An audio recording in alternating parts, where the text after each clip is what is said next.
Okay, shall we start? This is your 5th lecture. बहुत energy में हो, फिर भी मैं और 2 लेक्चर ले रही हूँ तो भी तुम लोग सुनेंगे अच्छे से, बराबर है ना? नहीं ठीक है, चलो will see today only the demand. कल हम लोगों ने जैसे इंट्रोडक्शन लिया था, राइट? डिमांड पुल हो गया था, वो हो गया था, बाकी बाकी है ना अपना फिर। ठीक है, तो आज हम लोग क्या करते हैं, डिमांड पुल इन्फ्लेशन देख लेते हैं। डिमांड पुल इन्फ्लेशन का देखो आप लोग यहाँ पे स्क्रीन पे कितने पॉइंट्स है total we have to see around 7 point. Okay, 7 points रहेंगे. Diagram will not be that important, but here the point, the concept we need to understand. Okay, तो पहले हम लोग point को समझ लेते हैं. See, as we are talking about the inflation, and everybody know inflation is what? Continuous increase in the general price level. Not only, we cannot say only the increase in price of the commodity, it is like continuous increase in the general price level. उसको कहा जाएगा inflation. कल मैंने आप लोगों को difference बताया था, प्राइस क्या रहता है और जनरल प्राइस क्या रहता है, याद है सब लोगों को? बॉयज सब लोग ऐसे देख रहे एकदम शांत होके, what happened? Yes, do you remember what is the difference between price and the general price level? किसने बोला yes ma'am? Yes, tell me. Yes, yes, अलग अलग जगह पे मतलब पूरे इकोनॉमी के हिसाब से। Very nice, very good. Okay, चलो बॉयज में कोई एक तो बोला, अभी नेक्स्ट मुझे कोई और चाहिए, ठीक है? See this is what the general price level. तो इन्फ्लेशन कितना परसेंटेज का इन्फ्लेशन को अच्छा कहा जाता है? It is 2%. If it is 2% or less than 2%, then it is appreciable. अगर 2% से ज्यादा है, so it means what? The economy will going to be in a problem. Okay, so it is not for the economically inflation always not beneficial. But if it is up to the level of 2%, then we can say it is beneficial. Okay. Now हम लोगों ने देखा कि inflation को दो type में divide किया गया है. इन्फ्लेशन होने के दो रीजन बताए गए हैं. One is the demand and other one is the cost of production. एक तो डिमांड बढ़ जाता है कमोडिटी का, और दूसरा है कि कमोडिटी का बनाने के लिए जो कॉस्ट लगता है, जो खर्चा लगता है, अगर वो बढ़ेगा तो उसकी वजह से अल्टीमेटली प्राइसेस को बढ़ाना ही पड़ता है. Okay, now we will going to see about the demand for inflation. मतलब अभी हम लोग यहाँ पे क्या स्टडी करेंगे, क्या डिस्कस करेंगे कि कमोडिटी का डिमांड क्यों बढ़ता है. इतना तो क्लियर है कि डिमांड अगर बढ़ेगा, सप्लाई से ज्यादा डिमांड रहेगा तो प्राइसेस तो बढ़ने ही वाले हैं. Okay, now here we will discuss why the demand is increasing. First one we have seen the increase in money supply. अगर कंट्री में मनी सप्लाई ज्यादा हुआ, लोगों के पास ज्यादा पैसा इजीली अवेलेबल होता रहेगा, then obviously demand will going to increase more, and as the demand will going to increase, ultimately prices of the commodity will also going to increase. Is this clear? Second point है deficit finance. See, what is your deficit finance? I'm reading here. An increase in money supply also takes place when the government resort to deficit financing to incur the public expenditure. Deficit financing undertaken for unproductive investment or expenditure becomes purely inflationary. Even when it is used on productive activities, prices would still increase during the gestation period. Deficit finance, ये जो deficit finance है, ये basically किसके वजह से होता है? ये होता है गवर्नमेंट की वजह से. गवर्नमेंट क्या करता है, जब वो बजट डिक्लेयर करता है तो बजट डिक्लेरेशन में उनका एक्सपेंडिचर ज्यादा रहेगा रेवेन्यू से. Are you getting me? समझ में आ रहा है? डेफिसिट मतलब क्या? देखो, एक रहता है डेफिसिट बजट, एक रहता है balance budget, and other one is surplus budget. Surplus budget मतलब क्या रहेगा? इकोनॉमी को एक्सपेंडिचर से ज्यादा रेवेन्यू मिलेगा. बैलेंस बजट मतलब क्या होता है? Expenditure will be equal to revenue. And deficit budget मतलब क्या होता है? Expenditure will be more and revenue will be less. ठीक है, अभी आप लोग मुझे बताओ कि मैंने यहाँ पे कहा कि गवर्नमेंट डेफिसिट फाइनेंस पे जाएगा, गवर्नमेंट डेफिसिट बजट अडॉप्ट करता है, मतलब क्या करता है? गवर्नमेंट का एक्सपेंडिचर यहाँ पे ज्यादा है. नाउ यू टेल मी यार, क्या क्या चीजों के ऊपर गवर्नमेंट एक्सपेंडिचर करता है? यस, इंफ्रास्ट्रक्चर के ऊपर करेगा. अगर वो इंफ्रास्ट्रक्चर के ऊपर करता है तो उससे हमारे पास कैसे पैसा आता है? टेल मी यार, how the public will going to get the money? if the government is spending on the infrastructure. Yes labour, ठीक है, वहां पे लेबर की रिक्वायरमेंट रहती है, तो लेबर फोर्स मिलते हैं, तो लेबर फोर्स को वापस सैलरी मिल जाता है, तो उनके पास इनकम गया, ठीक है। नेक्स्ट वी कैन से कि अगर गवर्नमेंट एजुकेशन के ऊपर खर्चा करता है, ओके, जैसे फॉर एग्जांपल स्कॉलरशिप दे रहा है, लाइक फ्री बुक्स मटेरियल वो प्रोवाइड कर रहा है, स्टडी मटेरियल हम लोग को दे रहा है करके, ठीक है। अगर ऐसा सिचुएशन है तो उस टाइम पे भी क्या होता है, हमारा खर्चा बच जाता है, isn't it? जो पैसा हम लोग एजुकेशन के ऊपर खर्चा करने वाले थे, वो पैसा अभी हम लोग को गवर्नमेंट ही दे रहा है, तो अभी जो बचा हुआ पैसा वो हमारे हाथ में है, and that money is as with us, so definitely we are in a position to demand the goods and services, isn't it? तो वहां पे भी डिमांड बढ़ेगा। और क्या एग्जांपल दे सकते हो मुझे आप? इंफ्रास्ट्रक्चर बताया आप लोगों ने, जैसे then again we have taken example of education. Health के बारे में कैसे बताओगे? गवर्नमेंट हॉस्पिटल्स वगैरह रहते हैं, तो उसके ऊपर भी अगर आप लोग अभी का बजट देखा रहेगा आप लोगों ने, तो हेल्थ के ऊपर वहां पे एक्सपेंडिचर बहुत ज्यादा दिया है हमने। हेल्थ सेक्टर को ज्यादा रिवेन्यू मिलने वाला है, ज्यादा पैसा मिलने वाला है। हेल्थ सेक्टर को पैसा मिलेगा, लेकिन वो पैसा किसकी पॉकेट से जाएगा? गवर्नमेंट की। तो मतलब गवर्नमेंट विल बी, हाँ that scholarship will be same year ना, स्कॉलरशिप मतलब एजुकेशन के लिए हम लोग ले लेते हैं, तो वहां पे पैसा खर्च किया उन्होंने, तो अपना वहां पे फी भरने का तो चांस बच गया, तो अपना फी बच गया, फी बच गया मतलब पैसा अभी हमारे हाथ में है। So as money is with us, then we are demanding the goods and services. When we say about the health sector, health sector में क्या होता है कि अगर गवर्नमेंट हम लोगों को जो हॉस्पिटलिटी है, जो फैसिलिटी अवेलेबल है मेडिकल, वो अगर फ्री ऑफ कॉस्ट में प्रोवाइड करता है, तो वो भी पैसा हमारा बचता है, तो वो पैसा हम लोग क्या कर सकते हैं? यूज कर सकते हैं कंजम्पशन के लिए, isn't it? And as we can use it for the consumption, it means we are demanding the goods, and as we are demanding the more goods, again the demand will going to increase, and because of this inflation will going to increase. Is this clear? ये point समझा deficit finance का? Next point here, credit creation. देखो यहाँ पे credit creation by the commercial bank, commercial bank credit create करता है, मतलब क्या करता है? क्रेडिट देता है हम लोगों को, मतलब क्या देता है? लोन देता है, वेरी गुड, ठीक है। अगर कमर्शियल बैंक इजीली लोन देगा, तो उससे क्या होगा? लोग लोन लेंगे या नहीं लेंगे? क्या करेंगे? सिर्फ लोन लेना मतलब ऑब्वियसली मुझे रीपे तो करना है, मेरे ऊपर तो बर्डन ही आएगा, लेकिन वो अगर इजीली अवेलेबल करवा के देता है, कम रेट ऑफ इंटरेस्ट पे देता है, तो मैं क्या करूंगी? वहां पे ज्यादा लोन लूंगी, बराबर है। फॉर एग्जाम्पल हाउसिंग लोन मुझे अगर लेना है, मुझे हाउसिंग लोन लेना है, मेरा प्लानिंग था पहले कि चलो मुझे 1 BHK लेना है, सो 1 BHK will cost me around 50 lakh रुपए, अभी मेरे पास 10 लाख है, मुझे 40 लाख का लोन लेना है, ऐसा है नहीं, मैं ऐसे बोल रही हूँ तुम लोगों को, ओके। बट अभी मुझे पता चला कि नहीं, चलो मतलब और भी रेट ऑफ इंटरेस्ट कम हो गया, now home loan is available at 6%, पहले वो अवेलेबल था 8% के, अभी 6% का हो गया, तो मैं वहां पे कैलकुलेशन करूंगी कि मेरा ईएमआई कितना जाएगा, बराबर है। तो वहां पे मेरा दिमाग में है कि ईएमआई मेरा कम जाने वाला है, तो ठीक है 1 BHK को स्किप करके मैं इस बार 2 BHK ले लेती हूँ, okay. Why I'm doing so?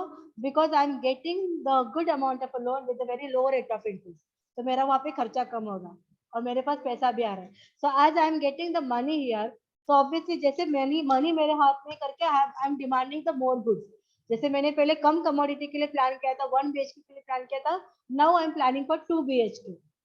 Are you getting me? So अगर कमर्शियल बैंक भी इस तरह से क्रेडिट क्रिएशन इजीली करता है, लोगों को इजीली पैसा देता है, तो लोगों के हाथ में पैसा आता है और उसके वजह से again demand will going to increase. आप समझ पा रहे हो मैं कैसे लिंक कर रही हूँ डिमांड कैसे बढ़ रहा है करके? बस तुम लोगों को ये जो पॉइंट्स है, ये पॉइंट को पकड़ के ये ऐसा वहां पे इस पॉइंट ऑफ व्यू से सोचना है कि कैसे पैसा लोगों के हाथ में आएगा। क्रेडिट क्रिएशन है, ऑब्वियसली कमर्शियल बैंक करेगा। डेफिसिट फाइनेंस है, मतलब ये गवर्नमेंट का है, तो गवर्नमेंट डेफिसिट में मतलब वो एक्सपेंडिचर कर रहा है, ठीक है। देन और क्या पॉइंट देखा था हम लोगों ने? Increase in money supply, RBI money supply दे रहा है, आरबीआई ने मनी सप्लाई बढ़ा दिया, मतलब कमर्शियल बैंक के पास पैसा बढ़ेगा, कमर्शियल बैंक के पास पैसा बढ़ेगा, तो वो ऑब्वियसली लोगों को पैसा देंगे, बराबर है, उनके पास लोगों के पास पैसा आएगा तो डिमांड बढ़ेगा, again the prices will going to increase. Is this clear? समझ में आ रहा नहीं? ये सब दिमाग के ऊपर से जा रहा है? अच्छा बोलो, एक्सपोर्ट कैसे क्या डिमांड बढ़ाएगा? Export, because of the export of the commodity, the prices will going to increase, कैसे? डिमांड के पॉइंट ऑफ व्यू से बोला, डिमांड के, not from the point of cost of production. Yes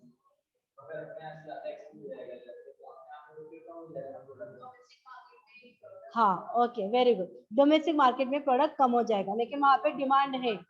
हाँ यस, वहाँ पे डिमांड है, because of shortage of material वहाँ पे डिमांड ज्यादा ही रहेगी। सो ऑब्वियसली उससे जो कमोडिटी वो बाहर दे दी है और यहाँ पे वो क्या एंजॉय करेगा, no here he will going to enjoy the monopoly. यहाँ पे वो प्राइसेस ज्यादा लगा देगा, अपने हिसाब से बढ़ा देगा, बिकॉज वहाँ पे शॉर्टेजेस उसने क्रिएट करके रखा हुआ है। ये तुम लोगों ने इकोनॉमिक्स में आई थिंक फर्स्ट ईयर में पढ़ा रहेगा, दैट वाज मोनोपोली में। Yes, monopoly, then again dumping करके रहता है कि जो मोनोपोली रहता है डोमेस्टिक मार्केट में जानबूझ के शॉर्टेजेस क्रिएट करता है और एक्सपोर्ट और फॉरेन मार्केट में अपना कमोडिटी सस्ते में बेचता है और इंडिया में मतलब अपनी कंट्री में कमोडिटी हायर प्राइस पे सेल करता है। Okay, so there we can see the export of the commodity. Even one more thing from the other point of view also you can say कि demand क्यों बढ़ेगा, because of the export. See when we are exporting the commodity we are able to get the revenue. हम लोगों के पास income आता है कि नहीं? यस और नो? तुम लोग ऐसे देख रहे हो, तुम लोग मुझे डरा रहे हो या मैं तुम लोग को डरा रही हूँ? एग्जैक्टली क्या हो रहा है? यस, एकदम ऐसे शांति से पूरे ऐसे आंखें बड़े करके ऐसे देख रहे हैं, मुझे टेंशन आ रहा है कि इनको समझ में आ रहा है एग्जैक्टली क्या हो रहा है करके, या कोई और दुनिया में मम्मी ने क्या खाना पकाया रहेगा ऐसे कुछ सोच रहे हो? एक्चुअली ना बहुत ज्यादा आगे बढ़ जाता है एक्चुअली। चलो और लाउड होना चाहिए। ओके ठीक है चलेगा, ये माइक कुछ काम का नहीं है, इधर के लिए माइक काम का। ओके देखो, एक्चुअली हम लोगों का भी है ना 5-5 लेक्चर का फिर आवाज वैसे भी नीचे नीचे चला जाता है। Okay see here we were talking about the export. Export का तुम लोगों ने क्या पॉइंट ऑफ व्यू बताया कि शॉर्टेजेस हो जाएगा कमोडिटी का, इसके लिए डिमांड बढ़ गया। ठीक है, वो एक पॉइंट हम लोग ले सकते हैं। Other point of view also we can take, because of doing export activity we are able to earn the income. हम लोगों के पास पैसा आता है and as we are getting more and more income, तो वहां पे क्या होता है, हमारा जो कंजम्पशन है वो इंक्रीज हो सकता है and therefore demand will going to increase. Okay, now the next point here, repayment of public debt. Repayment of public debt मतलब यहाँ पे क्या रहेगा, जैसे फॉर एग्जांपल लोन, मैंने लोन लिया है और मैंने वो लोन को रीपे कर दिया। पहले सपोज मेरा एवरी मंथ मेरा ईएमआई जाता था, मेरा सैलरी सपोज रहेगा 30,000, 30,000 में से मेरा ईएमआई पहले जा रहा था 20,000 तक का। ओके, ऐसा कुछ है नहीं, जब बता रही हूँ। ठीक है, 20,000 तक का ईएमआई चला गया, अभी मेरा पूरा लोन रीपे हो गया, अभी मेरा ईएमआई नहीं कट हो रहा, so like that 20,000 is there with me. तो जैसे हम लोग रीपेमेंट करते हैं तो हमारे हाथ में ज्यादा पैसा बचता है, so as we will going to get the more money in our hand, again the demand will going to increase. करोगे नहीं तुम लोग ऐसा? सब जस्ट इमेजिन करो, तुम लोगों के पास लोन है, 15 साल 20 साल तुमने लोन भरे हो और 20 साल के बाद एकदम रिलैक्स हो गए, पहले सैलरी में क्या करोगे तुम लोग? हाँ, क्या करोगे? फर्स्ट सैलरी मतलब after doing all the repayment you are getting first time full salary in your hand use करने के लिए, खुद के लिए गिफ्ट करो खरीदोगे। 15-20 साल के बाद तुम लोग की शादी वादी हो जाएगी, शाम बैठे मम्मी के लिए गिफ्ट कर दो। अरे सैलरी मम्मी लेगी, तभी भी मम्मी ही लेगी सैलरी। मैं वही बोला 15-20 साल से, अरे तू भी मम्मी के पास ही जाएगी, मैं मिलूंगी तुझे 15-20 साल के बाद। ओके हाँ, तभी पेरेंट मीटिंग रखेंगे, चलेगा। नहीं बट मेरा मेरा गारंटी है 15-20 साल के बाद अगर पेरेंट मीटिंग रखेंगे तो तुम्हारे लिए बहुत गालियां सुनने के लिए मिलेगी मुझे। ओके, तो यहाँ पे रीपेमेंट ऑफ पब्लिक डेट मतलब क्या होता है कि अगर लोन रीपे हो जाता है तो again we will going to get the more money in our hand and then there will be more demand. Okay, next point है ब्लैक मनी। अच्छा बताओ मुझे, ब्लैक मनी कैसे डिमांड बढ़ा सकता है? हाँ खर्चा करने का, लेकिन कोई जरूरी नहीं है कि वो लोग खर्चा ही करते हैं करके। मुझे लगता है ब्लैक मनी वाले खर्चा करते रहते हैं, बचा के रखते हैं। यस, इन्वेस्टमेंट के लिए भी अभी तो ऐसा है कि पता नहीं तुम लोगों ने ऐसा नोट किया नहीं, बट ऐसे रिसेंटली मैंने किसी को कुछ 90,000 का चेक दिया था, नहीं 90,000 नहीं, it was more than 1 lakh का, 1 लाख का अमाउंट का, उससे ज्यादा अमाउंट का चेक दिया था मैंने। तो जो जिस बैंक पे वो डिपॉजिट करने गया था उस बैंक से मुझे कॉल भी आया था कि आपने किसी को ऐसा पैसा दिया है क्या, आता है। ठीक है, तो इट मीन्स व्हाट यार, कि तुम लोग वहां पे ब्लैक मनी बैंक पे डिपॉजिट कर पाओगे easily? You can not deposit it, क्योंकि वहां पे इंक्वायरी होगा कि पैसा कहाँ से आया। इतना ही नहीं, अगर तुम्हारा खुद का पैसा है, इवन अभी आप लोगों ने देखा रहेगा टीडीएस है ना, वो भी कट होता है। अगर तुम लोगों ने डिपॉजिट किया हुआ है, एफडी पे कुछ अमाउंट रखा हुआ है, एफडी के ऊपर अगर तुम लोग को ज्यादा इंटरेस्ट मिलेगा तो इंटरेस्ट के ऊपर भी टीडीएस कट कर देते हैं। तो उसके लिए भी एक फॉर्म फिल करना पड़ता है बस कि हमारा इंटरेस्ट कट मत करो। हाँ, तो यहाँ पे कहने का मीनिंग ये है कि ब्लैक मनी वो लोग बोलते हैं कि उससे डिमांड बढ़ेगा, एंड जैसा इसने कहा कि वो बचा बचा के खर्चा करेंगे। लेकिन मैंने जितना देखा हुआ है कि ब्लैक मनी बेसिकली एनजीओ में वगैरह ज्यादा दिया जाता है। Yes, it is white money करके दिखाना रहता है। I give you one example. देखो टाटा का एनजीओ है, रिलायंस का भी एनजीओ है, ठीक है। ये लोगों को टैक्स पे करना रहता है, पता है ना आप लोगों को, कॉर्पोरेट टैक्स भी रहता है, बहुत बड़ा टैक्स रहता है। यस, तो वो लोग क्या करते हैं, उनको टैक्स पे नहीं करना है, वो लोग अपने ही एनजीओ ओपन करके रखते हैं और वहां पे उनका ही पैसा ट्रांसफर करते हैं। And there they are showing कि हम लोगों ने तो बाबा एनजीओ के हेल्प किया, मतलब नाम किसका हुआ यहाँ पे? हाँ, ब्लैक मनी को वैसे उन्होंने व्हाइट मनी कर दिया। हाँ, लोगों के पास पैसा गया ना, एनजीओ के पास भी पैसा गया ना, उधर भी तो लेबर कोड से उधर के लोगों के पास भी पैसा जाता ही है ना। एक हेल्प, दोनों काम हो जाते हैं ना, वो गवर्नमेंट को हेल्प करते हैं, दूसरी बात है कि उनका जो कॉर्पोरेट सोशल रिस्पॉन्सिबिलिटी रहता है सीएसआर, तो वो भी एक्टिविटी हो जाता है। तो इससे मतलब एक स्ट्रैटेजी रहता है कि कैसे अपने पैसे को बचाना है, कहाँ पे इन्वेस्ट करना है, कहाँ पे देना है। ब्लैक मनी अगर मेरे पास मैंने तो कभी किया नहीं है, जैसे जैसे इमेजिन करेंगे, चलो ठीक है, मुझे ऐसे रास्ते में किसी का पर्स मिल गया, उसके अंदर 500 रुपया रहेगा। हाँ, व्हाट विल बी दैट? ये मेरे लिए ब्लैक मनी हो गया। मुझे कुछ लीगली वो मिला है क्या? नहीं, ब्लैक मनी के जैसे मुझे वो मिल गया। तो 500 रुपये का मैं क्या करूंगी, कोई किसी को पता ना चले कि मेरे पास वो कितना कैसे आया, एडिशनल पैसा क्या आया, घर पे ज्यादा इंक्वायरी ना हो, उससे बेटर है कि कुछ एंजॉय करो, खा पी लो और घर पे जाओ। Yes, you will do that. मिला तो ऐसा करोगे? अच्छा नहीं, लेकिन मुझे मिला ही नहीं तो तेरा ना था ही नहीं हो, ठीक है। Okay. Now the next one here, increase in population. This is all obvious here. Population अगर country में बहुत ज्यादा बढ़ेगा तो उसके हिसाब से डिमांड भी बढ़ेगा।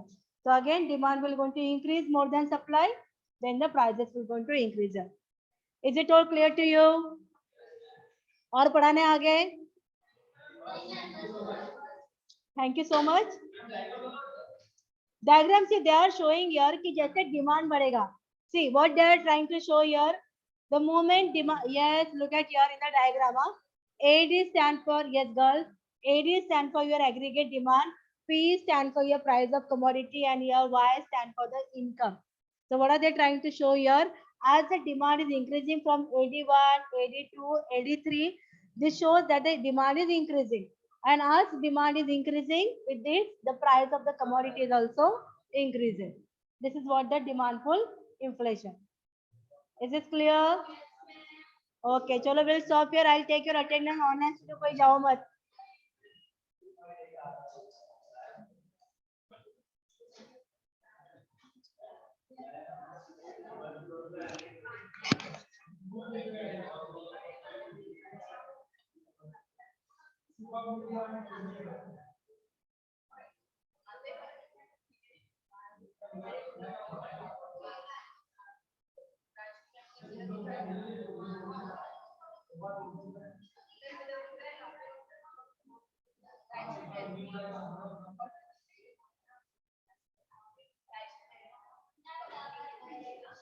रुको, अटेंडेंस दे दो.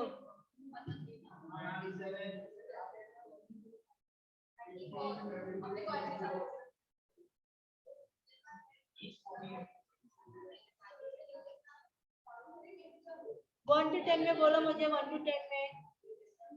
5, 30, 30 में 1 to 10 में 9 ना. 1 भी है, 2 भी है.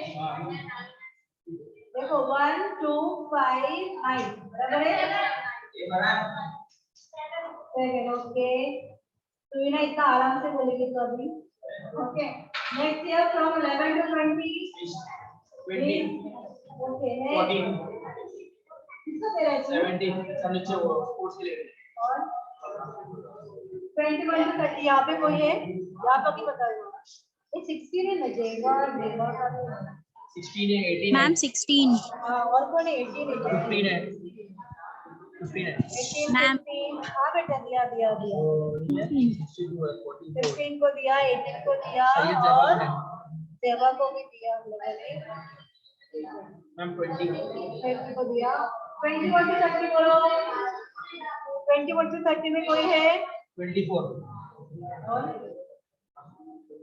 31 to 40 में here I can see 31 to 35, 40 31, 35, 34, 37, ma'am roll number 35 35 दिया बेटा दिया। और कौन है? 41 to 50 में बोलो। 47 43, 47 48 47, 48 और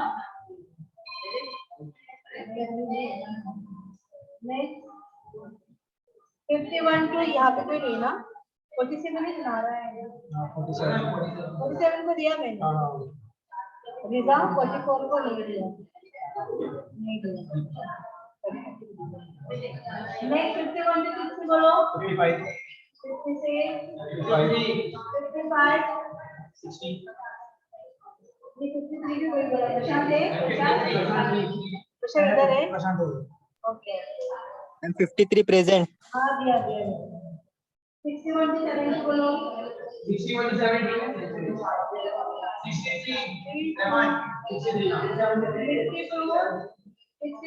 63 66 मैम। 66 और बस हाँ तो 62 69 हाँ को दिया। 62 को भी दिया। 77 मैम 62 ये बेटा अच्छे शक्ति हाँ दिया दिया 77 73 71 to 80 में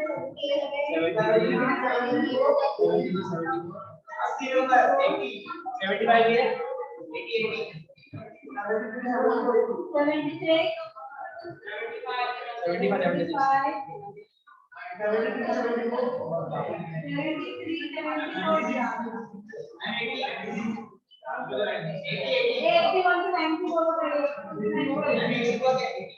76 मैम 88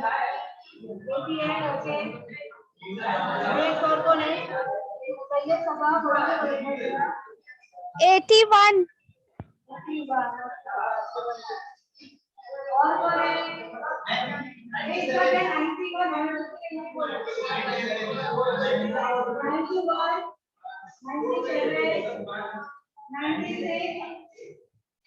उसके बाकी आगे कोई बचेगा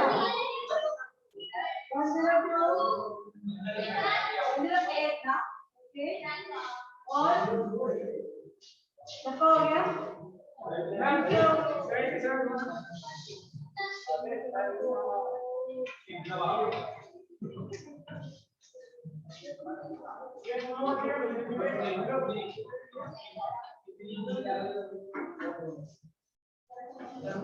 Okay, students, you all can go now. Bye. Bye, student. Bye.